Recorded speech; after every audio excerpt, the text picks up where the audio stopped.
Daily current affairs में 23 जून का current affairs जो इम्पोर्टेंट टॉपिक्स हैं पहले उनको डिस्कस करते हैं।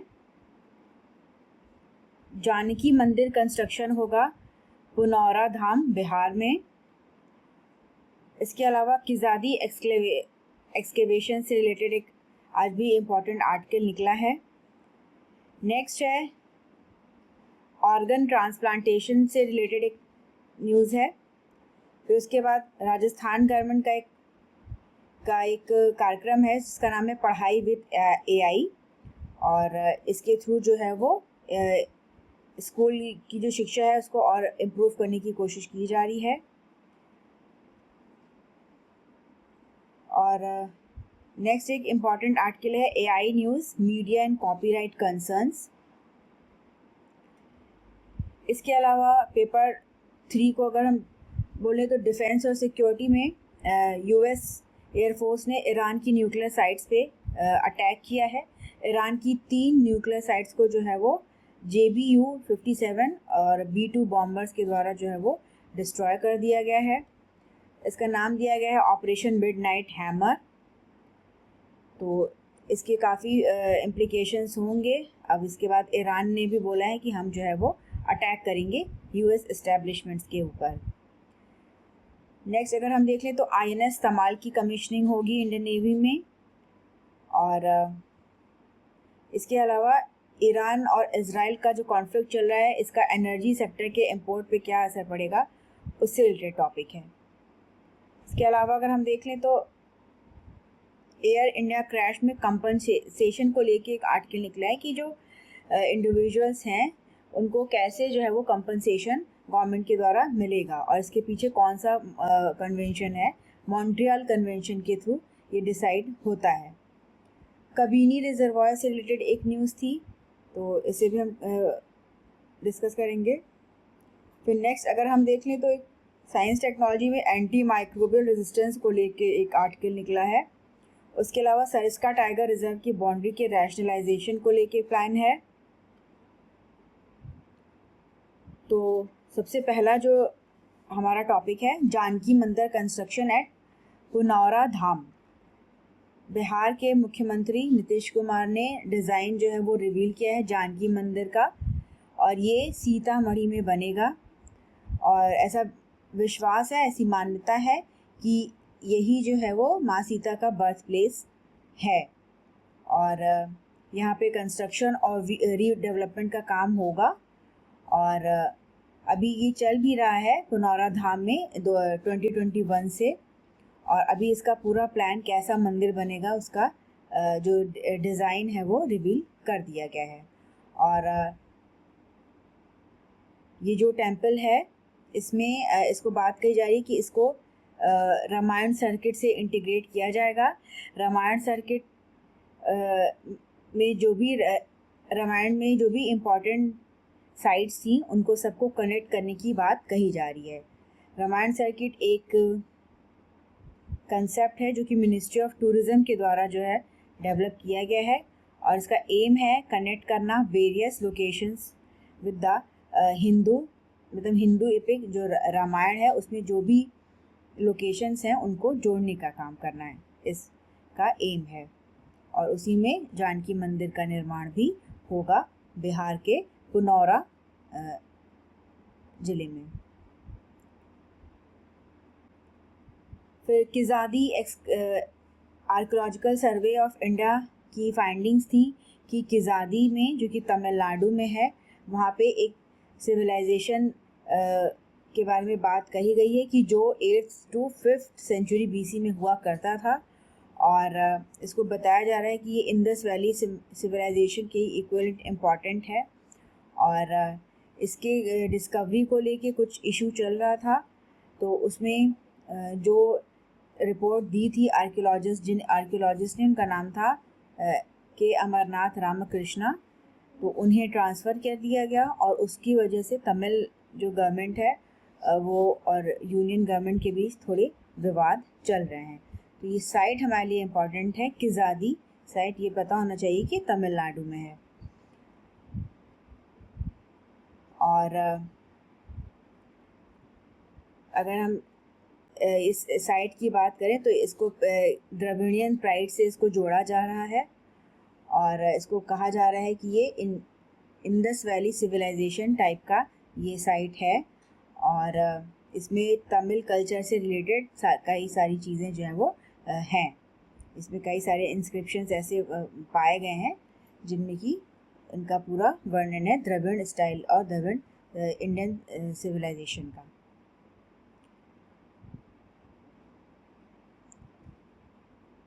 अनदर रिपोर्ट है यूनियन हेल्थ और फैमिली वेलफेयर मिनिस्ट्री की और इसमें बताया गया है रिपोर्ट में कि इंडिया का जो ऑर्गन ट्रांसप्लांटेशन का प्रोग्राम है ये काफ़ी स्ट्रगलिंग स्टेज में है काफ़ी और शॉर्टेज है फंड्स का। इसके अलावा स्पेशलाइज्ड डॉक्टर्स की भी कमी है और प्रोसीजरल डिलेज भी हैं। तो इस रिपोर्ट में बताया गया है कि लास्ट ईयर की इसमें रिपोर्ट में बताया गया है कि ओनली 13,476 किडनी ट्रांसप्लांटेशन जो हैं वो किए गए हैं। इसमें बताया गया कि जो गवर्नमेंट हॉस्पिटल्स हैं वो वहाँ पे प्रॉपर जो है सिस्टम नहीं है ऑर्गन ट्रांसप्लांटेशन के लिए और बहुत से हॉस्पिटल्स में जो है वो आपके प्रॉपर ओटीज़ नहीं हैं, ट्रांसप्लांट इंटेंसिव केयर यूनिट्स नहीं हैं, आईसीयू में बेड्स का इशू है। तो ये सारी बातें इसमें बताई गई हैं और ये जो रिपोर्ट है ये national organ and tissue transplant organisation की रिपोर्ट है। ऑर्गन ट्रांसप्लांटेशन की बात अगर हम कर लें तो ये गवर्न होता है transplantation of human organs act of 1994 जिसको बाद में 2011 में अमेंड किया गया और इसमें वेरियस इश्यूज थे जिनको एड्रेस किया गया और उसको एक प्रॉपर प्रोसेस बनाया गया। और इसमें ये भी बात कही जा रही है कि आयुष्मान भारत प्रधानमंत्री जन आरोग्य योजना से इसको लिंक किया जाए ताकि लोगों को इंश्योरेंस और बाकी सर्विसेज जो हैं वो उपलब्ध हो सकें।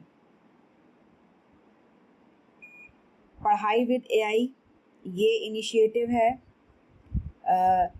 आर्टिफिशियल इंटेलिजेंस का यूज़ करके स्टूडेंट्स में जो है वो डिजिटल लर्निंग को बढ़ावा देना और उनके जो एकेडमिक परफॉर्मेंस है उनको अच्छा करना। तो ये राजस्थान के टोंक डिस्ट्रिक्ट में ये इनिशिएटिव लागू हुआ था और वहाँ पे पाया गया है कि इनॉग्रल एकेडमिक सेशन में इस प्रोग्राम के थ्रू 95% ऑफ सेकेंडरी स्टूडेंट्स जो हैं वो सक्सेसफुली पास हुए हैं और उनके हाई ग्रेड्स आए हैं। तो आर्टिफिशियल इंटेलिजेंस का यूज़ एजुकेशन में करके जो सिस्टम है उसे हम और भी बेहतर बना सकते हैं। इसके अलावा फॉरेन यूनिवर्सिटीज़ के सेटअप को लेके एक आर्टिकल निकला है। इसमें बताया गया है कि नेशनल एजुकेशन पॉलिसी 2020 इसका एम है कि गवर्नमेंट जो है वो इंडिया में भी जो है वो फॉरेन यूनिवर्सिटीज़ आ सकें और इसके लिए 7 यूनिवर्सिटीज़ के साथ जो है वो डील हो चुकी है और इसमें UK, Australia, US, Italy, Canada इन सब जगहों की जो यूनिवर्सिटीज़ हैं वो इंडिया में भी अपना ब्रांच खोलेंगी, कैंपस बनाएंगी। और जहाँ तक मेजॉरिटी की बात है तो ये कैंपस ज़्यादातर अभी गिफ्ट सिटी और नवी मुंबई में बनाने की बातें हो रही हैं। न्यू एजुकेशन पॉलिसी का एम है holistic and multi disciplinary approach to education.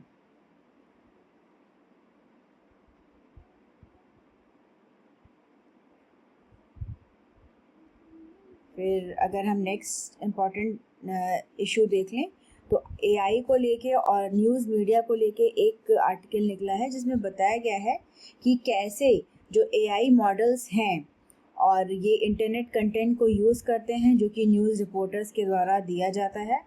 उनका मानना है कि इसमें काफ़ी सारे जो हैं वो कॉपीराइट के इश्यूज़ हैं और कॉपीराइट के कंसर्न को लेके इसमें बात चल रही है कि कैसे जो है वो इसको बेटर किया जा सके, क्योंकि एआई का जो भी है आर्टिफिशियल इंटेलिजेंस जो भी है वो इंटरनेट से सारा डाटा कलेक्ट करता है।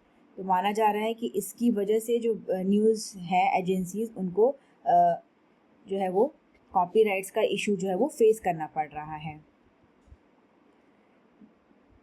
और एआई जो फर्म्स है वो कहते हैं फेयर यूज़ की बात करते हैं बट वहाँ पे कॉपीराइट का जो है वो उल्लंघन होता है।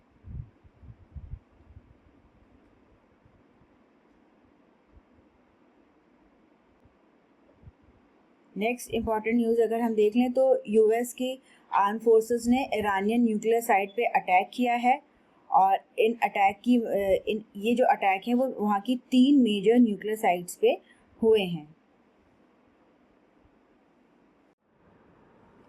तो ईरान पे यूएस एयरफोर्स ने जो बॉम्ब्स गिराए हैं ये इनकी 3 फैसिलिटीज़ थी, यूरेनियम इनरिचमेंट साइट्स थी ये। इनके नाम है फॉर्डो, नेतान्स और इस्फहान। यहाँ पे यूएस फोर्स के द्वारा अटैक किया गया और ऐसा माना जाता है कि जो ये फॉर्डो है ये 300 फीट की नीचे बरीड है ये, और ये एक माउंटेन में, और ये कॉम से जो है वो 25 किलोमीटर के डिस्टेंस पे है। और GBU-57 ही एक ऐसा सिर्फ बॉम्ब है जो कि केपेबल है इतने इस तरह की साइट्स को पेनिट्रेट करने में। तो यूएस के द्वारा जो है वो B-2 स्पिरिट स्टील बॉम्बर भेजे गए थे और उन्होंने फिर इन प्लांट्स को डिस्ट्रॉय कर दिया। जो GBU-57 बॉम्ब है ये करीब 30,000 पाउंड का बॉम्ब होता है और बहुत इसकी हाई कैपेसिटी होती है, लार्ज एक्सप्लोसिव्स होते हैं ये, और ये किसी भी डीपली बरीड फैसिलिटी को कम्प्लीटली डिस्ट्रॉय करने की क्षमता है। इज़राइल ने जब ईरान के ऊपर अटैक किया था तो उन्हें पता था कि जो भी इनके न्यूक्लियर इस्टेब्लिशमेंट्स हैं वो काफ़ी डीप बरीड है। पहले यूएस ने कहा था कि वो इस वॉर में नहीं शामिल होगा, बट यूएस के द्वारा जो है वो इनके 3 इस्टेब्लिशमेंट को डिस्ट्रॉय किया गया है। तो अब ये माना जा रहा है कि यूएस इसमें इन्वॉल्व हो गया है और ईरान की तरफ से भी कहा जा रहा है कि चूँकि इनके न्यूक्लियर इस्टेब्लिशमेंट्स को डिस्ट्रॉय किया गया है तो ईरान भी वापस से अटैक करेगा। और जहाँ तक B-2 स्पिरिट बॉम्बर की बात है, ये 1997 में सर्विस में आए और इन्हें इसके पहले Kosovo, Iraq, Afghanistan, Libya, Yemen, इन सब जगह इनका यूज़ किया जा चुका है। और जो GBU-57 है ये इसकी एक ऐसी क्षमता है कि डीपली बरीड फैसिलिटीज़ को डिस्ट्रॉय करे, और कितना भी हार्ड बंकर रहेगा या टनल रहेगा ये बॉम्ब उसको डिस्ट्रॉय करने के लिए कैपेबल है।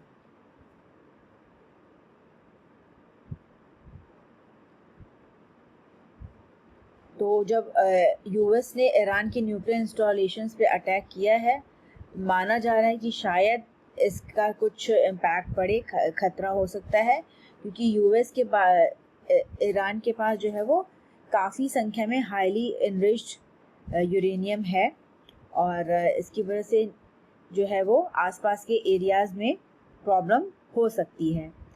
यूरेनियम की अगर हम बात करें तो इस आर्टिकल में बताया गया था कि किस तरह से यूरेनियम इनरिचमेंट में जो यूरेनियम का कॉन्सेंट्रेशन है ऑफ यूरेनियम-235 उसको बढ़ाया जाता है और कॉन्सेंट्रेशन बढ़ने के साथ ही वो कैपेबल हो जाता है न्यूक्लियर वेपन्स बनाने के लिए। U-235 की बात करें तो ये एक फिसाइल मटीरियल है, यानी कि ये जो है वो न्यूक्लियर चेन रिएक्शन को जो है वो बना सकता है और उन न्यूक्लियर चेन रिएक्शंस के थ्रू जो है वो इमेंस एनर्जी निकलती है। और अगर 3 to 5% तक अगर एनरिचमेंट किया जाता है यूरेनियम-235 का तो वो एडिक्वेट होता है न्यूक्लियर पावर जनरेशन के लिए। बट जो वेपन ग्रेड यूरेनियम होते हैं उनको बनाने के लिए 90% कॉन्सेंट्रेशन या उससे ज़्यादा की नीड होती है। तो IAEA और इज़राइल इनका मानना था कि जो ईरान है वो अपने न्यूक्लियर जो साइट्स हैं वहाँ पे अपना न्यूक्लियर प्रोग्राम को चलाने का काम कर रहा है और इनरिचमेंट का काम कर रहा है, तो इसीलिए जो है वो इनकी तरफ से ये अटैक किए गए हैं। जो इनके 3 साइट्स हैं फॉर्डो, इस्फहान और नतान्स, ये की कंपोनेंट हैं इन ईरान के न्यूक्लियर प्रोग्राम के। और ईरान का भी एम्बिशन है कि वो जो है वो न्यूक्लियर पावर बने। और इज़राइल के साथ ईरान के काफ़ी सारे अदर इश्यूज़ रहते हैं। ये जो अटैक किया गया यूएस के द्वारा ईरान पे, इसको जो नाम दिया गया है, ये हमारे एग्जाम के लिए इम्पॉर्टेंट है, इसको बोला गया है मिडनाइट हैमर। इस ऑपरेशन का नाम है मिडनाइट हैमर, और इसमें ग्रुप ऑफ B-2 बॉम्बर्स जो हैं वो मिसौरी बेस से उन्होंने उड़ान भरी और ये गए और इन्होंने ईरान में जाके स्ट्राइक किया। और जो B-2 हैं, ये बॉम्बर्स हैं, ये स्टील टेक्नोलॉजी का है, मतलब पता नहीं चल पाता, ये एक छुप के ये वार करने की इनकी क्षमता होती है। और ऑपरेशन के दौरान जो B-2 बॉम्बर्स हैं उन्होंने मैसिव ऑर्डिनेंस पेनिट्रेटर्स GBU-57 को रिलीज़ किया और उसकी वजह से जो न्यूक्लियर एस्टेब्लिशमेंट्स हैं वो डिस्ट्रॉय हो सकें। B-2 स्पिरिट बॉम्बर की अगर हम बात कर लें तो इसकी मैन्युफैक्चरिंग का काम नॉर्थरॉप ग्रुमैन के द्वारा होता है, और ये एक की कंपोनेंट है यूनाइटेड स्टेट एयरफोर्स का स्ट्रेटेजिक बॉम्बिंग फोर्स का।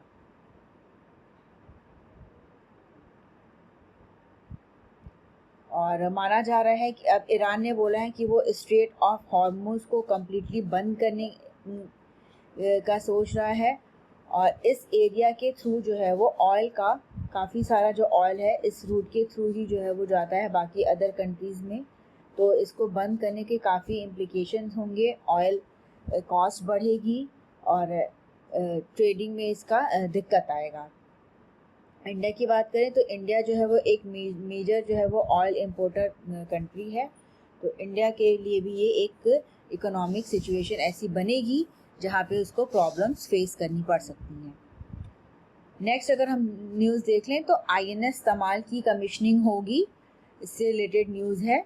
और INS तमाल की अगर हम बात करें तो ये सबसे नया स्टील मल्टी रोल फ्रिगेट है जिसे कि कलिनिनग्रेड रशिया में बनाया गया है, और ये लास्ट वॉरशिप है जो कि इंडिया के बाहर से एक्वायर की गई है।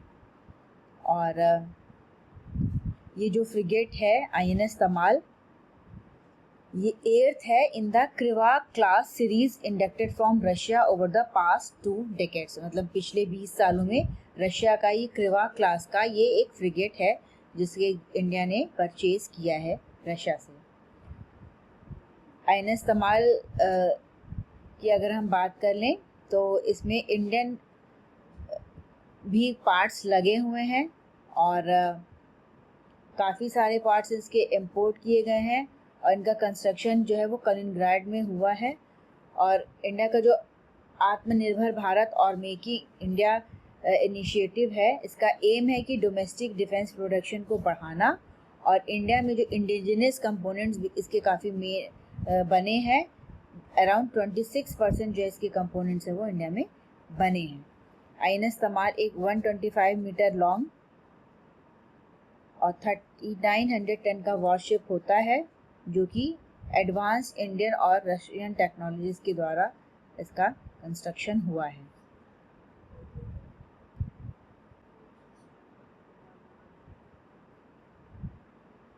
नेक्स्ट अगर हम इम्पॉर्टेंट टॉपिक देखें तो एयर इंडिया क्रैश के कंपनसेशन से रिलेटेड एक आर्टिकल निकला है जो कि हमारे लिए इम्पॉर्टेंट है।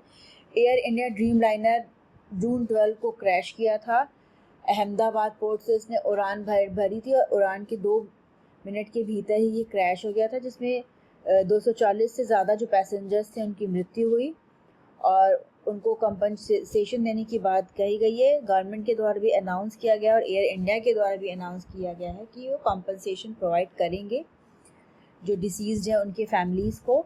और ये जो कंपनसेशन का है प्रोसेस, ये मॉन्ट्रियल कन्वेंशन से जो है वो डिसाइड होता है।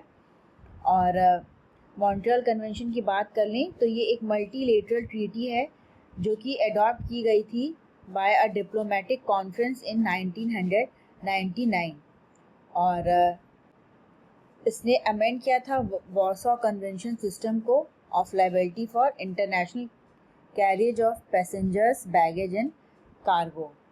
तो इसका ये मॉन्ट्रियल कन्वेंशन क्रिएट किया गया था to modernise and consolidate the Warsaw convention system, और इसका एम है फेयर कंपनसेशन प्रोवाइड करना जो भी डैमेजेस पैसेंजर्स को होते हैं। तो उसमें माना जाता है कि ये एक इंटरनेशनल रूल्स के थ्रू जो है वो होता है। तो ये मेंटेन करता है कि जितने भी प्लेयर्स हैं उनको प्रॉपर फेयर बैलेंस रहे, उसमें एयर कैरियर का जो है उसको भी नुकसान ना हो और पैसेंजर्स और कार्गो ओनर्स को भी प्रॉपर तरीके से इंश्योरेंस मिल सके। तो ये मॉन्ट्रियल कन्वेंशन हमारे लिए काफ़ी इम्पॉर्टेंट है। फिर काबिनी रिजर्वायर से रिलेटेड एक न्यूज़ थी कि ये एक डैम है जिसकी सेफ्टी को लेके बात हो रही थी। तो गवर्नमेंट ने बोला है कि ये कम्प्लीटली सेफ है। हमारे एग्जामिनेशन पर्पस से अगर हम देखें तो इसका जोग्राफिकल पॉइंट हमारे लिए इम्पॉर्टेंट है कि जो काबिनी रिवर है ये ओरिजिनेट होती है वायनाड डिस्ट्रिक्ट से, जो कि केरला में है, और ये कावेरी रिवर की मेजर ट्रिब्यूटरी है। और काबिनी रिजर्वायर जो है वो काबिनी डैम के द्वारा जो है वो बना गया है, और इसका जो लोकेशन है वो है Bichanahalli in the state of Karnataka. और ये रिजर्वायर जो है वो मल्टीपर्पस यूज़ के लिए बनाया गया है, like irrigation, drinking water supply and power generation. तो ये इसका लोकेशन हमारे लिए काफ़ी इम्पॉर्टेंट रहेगा।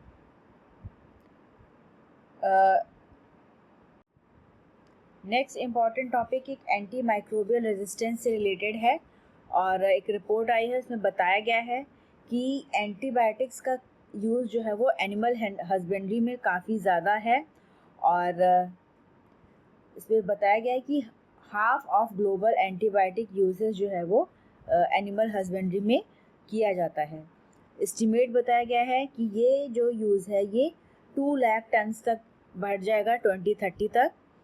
और अगर हम देखें तो पिछले 70 ईयर्स में जो एंटी माइक्रोबियल कंपाउंड्स हैं इनको जो है वो रूटीनली ऐड किया जाता है लाइव स्टॉक फीड में। ना तो इनसे जो है वो डिजीज़ का भी ट्रीटमेंट होता है और उनके बेहतर ग्रोथ के लिए और प्रोडक्टिविटी बढ़ाने के लिए इसका यूज़ होता है। बट जो एंटीबायोटिक्स हैं इनके ओवर यूज़ की वजह से और मिस यूज़ की वजह से अभी ह्यूमंस में जो है वो एंटी माइक्रोबियल रेजिस्टेंस डेवलप हो गया है। तो ये एक पब्लिक थ्रेट है और माना जा रहा है कि जो लाइफ स्टॉक हैं इनकी वजह से काफ़ी जो है वो दिक्कतें आ रही हैं। इसमें बताया गया है कि जो फार्मर्स हैं वो जो मेन एंटीबायोटिक्स यूज़ करते हैं वह है क्लोरामफेनिकोल, टाइलोसिन, TCN, जो कि मिक्सचर होता है ऑक्सी टेट्रासाइक्लिन, क्लोरामफेनिकोल और नियोमाइसिन का। और डेवलप्ड कंट्रीज़ ने इनको बैन कर रखा हुआ है क्योंकि इनका एडवर्स इफ़ेक्ट होता है ह्यूमन हेल्थ पे। अगर ओवर एक्सपोजर होता है एंटीबॉडीज़ के लिए तो उसकी वजह से सीवियर हेल्थ इश्यूज़ हो जाते हैं और डेथ भी हो सकता है। इसमें किडनी डिजीज़ भी हो सकती है, कैंसर्स, एनीमिया, ये सारी प्रॉब्लम्स इससे एसोसिएटेड होती हैं। तो इस आर्टिकल में बताया गया है कि इंसेक्ट्स का यूज़ जो है वो किया जा सकता है एज अ हेल्दी और nutritious additions to both human and animal diets. और house fly, compost worms, grasshopper, इनका इसमें ज़िक्र किया गया है कि इनको हम यूज़ करके जो है वो अपना जो एनिमल डाइट से उसको बेटर कर सकते हैं, क्योंकि इंसेक्ट जो होते हैं उनमें काफ़ी क्वांटिटी में फैट, प्रोटीन, फाइबर्स और एसेंशियल माइक्रोन्यूट्रिएंट जैसे कि जिंक, कैल्शियम और आयरन जो है वो प्रेजेंट होते हैं। और अगर हम AMR की बात कर लें या एंटी माइक्रोबियल रेजिस्टेंस की, तो ये तब होता है जब बैक्टीरिया, वायरस, फंजाई और बाकी पैरासाइट जो हैं वो चेंज होते हैं ओवर टाइम और फिर इन पे मेडिसिन का इफ़ेक्ट नहीं पड़ता है। तो मेडिसिन का इफ़ेक्ट अगर नहीं पड़ता है तो ये डिज़ीज़ जो है वो स्प्रेड होती हैं, सीवियर इलनेस होती है और इनकी वजह से डेथ्स भी हो जाती हैं। तो ये हमारे एग्ज़ाम के लिए काफ़ी इम्पॉर्टेंट इशू था। फिर ONGC से रिलेटेड एक न्यूज़ थी जिसमें कि असम में एक रिजर्वायर है जहाँ से जो है वो लीकेज हुआ है। ONGC का ये रिजर्वायर है और इसमें बहुत ही ज़्यादा, ये शिवसागर डिस्ट्रिक्ट में हुआ है, असम की शिवसागर डिस्ट्रिक्ट में 12 जून से वहाँ से पे ब्लो आउट शुरू हुआ। इस आर्टिकल में डिस्क्राइब किया गया है कि कैसे जो है वो एक्सीडेंट्स होते हैं। ब्लो आउट के बाद बताया गया है कि ये एक एक्सीडेंट होता है नेचुरल और ऑयल गैस वेल्स में, जब उनमें जो अंडरग्राउंड प्रेशर है वो काफ़ी ज़्यादा हो जाता है। जब ड्रिलिंग होती है तो वर्कर्स जो हैं वो ड्रिलिंग मड का यूज़ करते हैं और ब्लोआउट प्रिवेंटर्स का यूज़ करते हैं ताकि प्रेशर को मैनेज किया जा सके। बट कभी कभी अगर किसी भी तरह की कोई भी फॉल्ट हो जाती है तो बहुत ही हाई प्रेशर से गैसेस या ऑयल जो है वो रिलीज़ होती हैं, जिनकी वजह से एक्सप्लोजन का खतरा होता है और एयर पोल्यूशन भी होता है। साथ ही साथ जो भी वर्कर्स हैं और जो आसपास का एरिया है वहाँ पे पॉपुलेशन जो है वो रिस्क पे आ जाती है। तो इस घटना के बाद से जो एरिया था उसको एवैक्यूएट करा लिया गया था। 1500 जो रेजिडेंट्स थे जो आसपास के एरिया में रहते थे उन्हें खाली करा लिया गया। फिर बाद में ये जो सिस्टम था, ये फायर जो वेल्स थी, इनके लीकेज पे कंट्रोल कर लिया गया है। तो ये हमारा 23 जून का सारा इम्पोर्टेंट टॉपिक्स थे। आप हमारे टेलीग्राम चैनल पे जाके ये सारे PDF आपको वहाँ पे मिल जाएंगे और यूट्यूब चैनल पे हमें लाइक करिए, सब्सक्राइब करिए और टेलीग्राम पे जाके चैनल को ज्वाइन कर लीजिए।